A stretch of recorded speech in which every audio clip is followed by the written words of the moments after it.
Hi everybody, it is me, Corrie Sommers, your local Los Angeles luxury realtor. Today we're going to be discussing Malibu.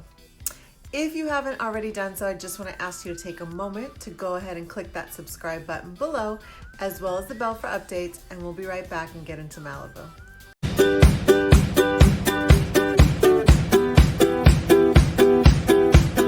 Hi everybody, it is me, Corrie Sommers, your local Los Angeles luxury realtor. Today we're going to be discussing the world-renowned, most known beach in Southern California, Malibu. Malibu is a coastal beach city. It's got 21 miles of coastline and beaches. A number of beaches run throughout Malibu. It is bordered on the west side by Ventura County, to the north by the Santa Monica Mountains, and just beyond that is Calabasas, Agoura Hills, and Hidden Hills.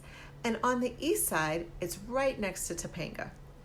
Now, Malibu is, like I mentioned, world-renowned for its beaches, for having larger lots, for very quaint, it's a very different kind of living in Malibu. You have a lot of estate homes, you have a lot of celebrities, a lot of CEOs, a lot of very wealthy individuals, and yet there's a charm to Malibu that's just your everyday beach life. Malibu is home to a variety of folks, from celebrities, Harris, and really even working middle class, because when Malibu was originally getting started, it wasn't necessarily the destination spot. We're going to get into that history in a little bit.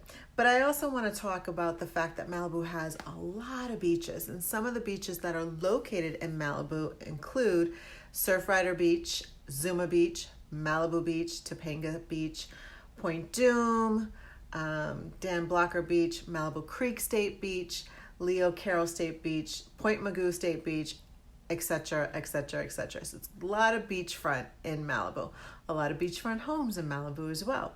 In fact, there's been a number of years where there was a lot of rain, which caused some landslides. And of course, in the 90s, there was the huge fire that really decimated a whole hillside. I actually had a friend that lived in that hillside, and every home but one on that hillside was burnt pretty much to the ground. It was truly devastating. And to this day, most homeowners have rebuilt. Her family didn't. They ended up buying another property right along PCH, change of scenery.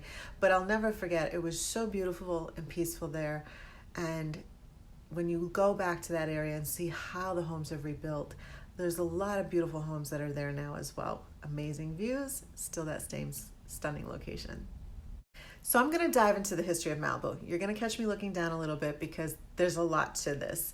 So to start, Malibu first got its name from a settlement of, and I'm going to kill this. You know, I'm bad at some of the pronunciation, so below I'm going to make sure that I have the spelling, but the Hamalutuos, which translates to the surf sounds loudly. It was a pre-colonial village, and it was located next to Malibu Lagoon, which is now part of the state park in Malibu. And it was the second largest Camush settlement in the Santa Monica Mountains, with only Point Magoo being more populated at that time. Now, as time went on, explorer Juan Rodriguez Calabrio was believed to be actually moored at Malibu Lagoon at the mouth of Malibu Creek in hopes of finding fresh water. Now, the Spanish presence returned with the California mission system, which in this area was part of the Rancho Topanga Malibu sequence. After that point, this ranch passed to Frederick Hastings Range in 1891. Now, he and his wife were very, very protective about their land and very staunchly, just like Malibu, wanting to retain that beauty and what Malibu was. So much so that his wife, Rhoda May, guarded their property by hiring guards to evict trespassers and engaged in multiple court battles to prevent the building of the Southern Pacific Railroads right through their ranch. Now, as I mentioned, they spent a lot of time battling this out, right? So eventually they determined that the railroad was not going to be blocked, so it was better that they took matters into their own hands.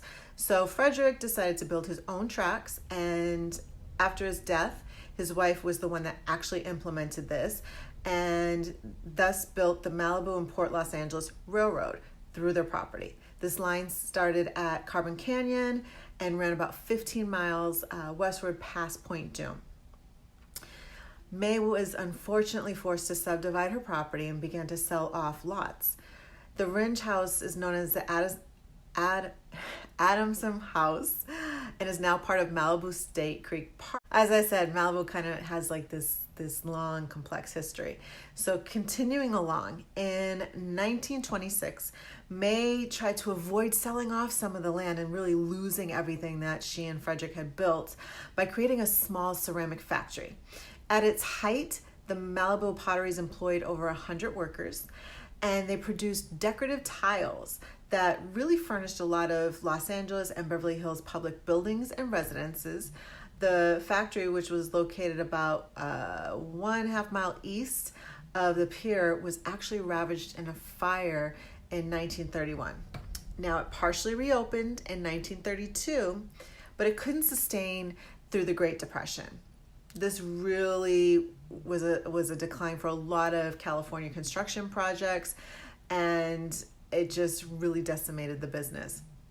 Examples of the tiles can be seen at the Adamson House and the Sierra Retreat, which is a 50-room mansion that was started in 1920 and is the main ridge home that overlooks the lagoon. Unfortunately, this home burnt to the ground in 1970. Now, kind of continuing along with the history, Big Rock Drive area was purchased in 1936 by William Randolph Hearst, who considered building an estate on the property. However, he sold the lower half in 1944 to Art Jones, who was one of the early realtors in Malibu. Jones started off leasing rangeland in Malibu Colony and was the owner, or part owner, I should say, of the Malibu Inn, the Malibu Trading Post, and Big Rock Beach Cafe, which is now Moon Shadows Restaurant, which if you're familiar at all with Malibu, you can't miss it. It's right along PCH after you pass Topanga. So, again, land was sold off, development really began. Now, Malibu Colony, which is a very exclusive area with private homes. Once Malibu really started opening up for development in 1926, this was one of the first areas developed. Malibu Colony is very well known, and it's located south of Malibu Road and the Pacific Coast Highway. So it's really between Pacific Coast Highway and the ocean. Very exclusive community, and really, you know, again, going back to this struggle that May had trying to preserve all the land in Malibu that she and Frederick had bought, she ended up dying penniless. All of this costed her tremendously. Even though she sold off the land, she really suffered for it.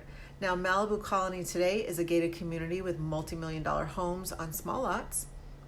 The colony pretty much has views to the Pacific Ocean, and it stretches from Santa Monica to Ranchos Palos Verdes to the south, and the bluffs at Point Dume, and I'm talking about the views. So again, you can see all the way from Santa Monica, Ranchos, and actually beyond to Ranchos Palos Verdes and up to Point Dume.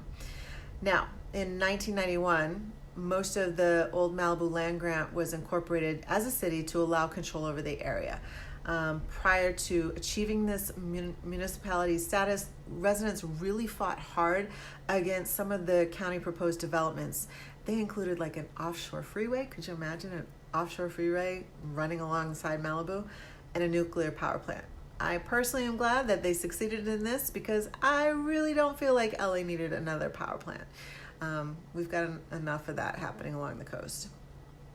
Now, like the Pacific Palisades, there has been many films and TV shows shot in Malibu, such as Gidget, Planet of the Apes, The Mod Squad, MTV's Beach House, $1 Million Listing has done a number of shootings around there, Buzzing, and much more. Like many other very affluent parts of Los Angeles, Malibu has been home to many celebrities over the years, and some of the celebrities that have lived in Malibu include Johnny Carson, Cindy Crawford, Halle Berry, Barbra Streisand, Robert Downey Jr., Courtney Cox, Lady Gaga, Mel Gibson, and many more. Now, I'm going to get into showing you 3 homes that are currently on the market at the time of recording this video that gives you an idea of the range of property prices in Malibu and what that gets you. So the first one has an asking price of $1.759 million, so $1,759,000. This is at 23208 West Paloma Blanca Drive. It is a 3-bedroom house, 3 bathrooms with 2,488 square feet. It is on a 35,000 square foot lot. It's more or less an entry-level home in Malibu, and it's got an ocean and city views. It's located in the Seaview Estates, and the property has very high ceilings and tons of natural light. The second property we're going to share is a $12 million property. It's located at 27454 Winding Way. It's a 6-bedroom, 10-bath, over 10,000 square foot home. It's a custom contemporary home. It was built in 2006, and the current owner focused on making sure that all rooms in the house had just an awe-inspiring ocean view. So this is a really unique home. Floor-to-ceiling sliding doors allows for that quintessential Southern California lifestyle experience. The property has solar panels, which really power the entire compound. There's a tennis court, pool, outdoor kitchen, and fruit orchard. And the interior has a staff quarters, theater, of course you have to have a theater here now, a gym, and a private master wing. Pretty impressive property, actually. Now, the third property we're going to be talking about has an asking price of $75 million. This is located at 23800 Malibu Crest Drive. It's a 7-bedroom home, 10-bath, 15,500 square feet on a 109 square foot acre lot, so it's well over 2 acres there. And the property actually has a name. It is the New Castle, and it is the first in Scott Gillen's Unvarnished Co. Malibu series. This is a landmark estate on a 360-degree promontory, which basically gives you a views of the seas and the mountains. Now, promontories are, I don't want to say uncommon, but they are common in Bel Air, Beverly Hills. The Truesdale Estates has quite a number of promontories. It's pretty spectacular when a home is built on that because the views are just phenomenal. You have views in every single direction. So it's very, very special. Hopefully all this information has been helpful to help you get to know Malibu a little bit.